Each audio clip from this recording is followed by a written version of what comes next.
आसंता जनवरी 24 तारिख में बालेश्वर गस्तरे आसीपारती पूर्वतन मुख्यमंत्री नवीन पट्टनायक। जनवरी 24 तारिख में सहरर दरगाह मैदान में अनुष्ठित होगा विशाल रक्तदान शिविर में मुख्य अतिथि भाव जोग देवाकू तांको निमंत्रण करा जायछि। आयोजक अखिल भारतीय दुखी समाजर कर्मकर्ता माने नवीन निवास रे भेटी श्री पट्टनायक को निमंत्रण कार्ड प्रदान करने सह उक्त शिविर को उद्घाटन करने निवेदन करिसेंति।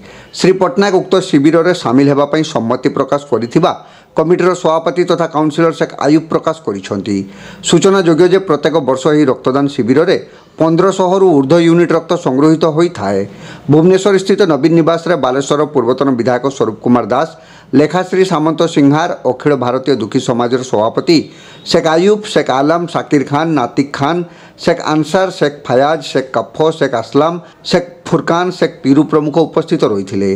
नवीन पट्टनायक बालेश्वर गस्त पर सम्मति प्रदान पर अखिल भारतीय दुखी समाजर कर्मकर्ता मान समेत सहर में नवीन समर्थकों मध्य आनंद खेली जाइछि।